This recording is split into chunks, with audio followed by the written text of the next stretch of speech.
ସାଧାରଣତନ୍ତ୍ର ଦିବସ ଭାଷଣ ସ୍କୁଲରେ ଫାଷ୍ଟ ହେବେ ଆସନ୍ତୁ ଆରମ୍ଭ କରିବା।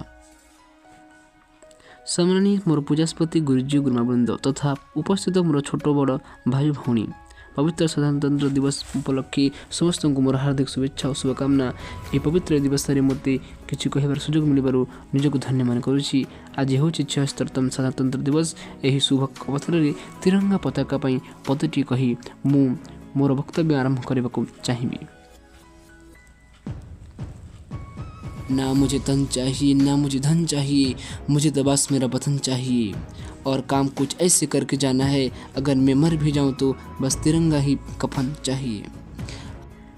आम समस्त को भल भाव जना कि आज सारा भारत वर्षे बड़ धूमधाम यह साधारणतंत्र दिवस टी 76तम साधारणतंत्र दिवस रूपे पालन कर किंतु यह दिवस टी पालन करने सहित यह दिवस टी कहीं पालन कर यार कारण कौन ताहा जाना अत्यंत जरूरी अटे।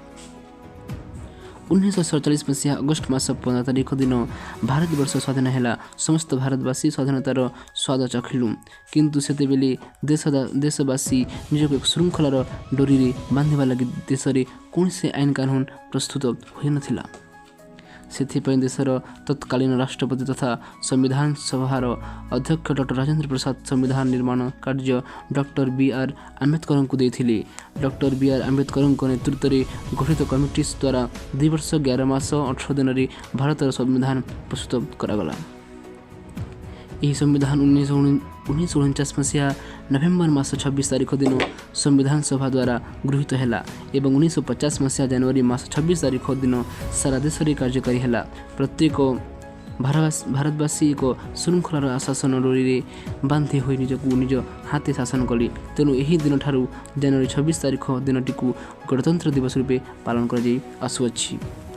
कवि भाषा पदटी स्वाधीन भारतर संतान आमे यही आम जन्मभूमि हिंदू मुस्लिम सिख साई सभी आमे भौणी भाई। आम देशर यही संविधान विश्वर सबुठु बड़ लिखित संविधानटी जो प्रथमतः 395टी अनुच्छेद 8टी अनुसूची और 22टी भाग थिला किंतु वर्तमान एथिरे 448टी अनुच्छेद 12टी अनुसूचित और 25टी भाग रही। यही विशाल संविधान आमको आमर अधिकार प्रति लड़िबार हक देछि, सबु धर्म को समान अधिकार देछि। तेणु यार रक्षा करबा आमर परम कर्तव्य अटे। एमिति एक आशा और विश्वास सह मोर वक्तव्य शेष करुछि। जय हिंद जय भारत।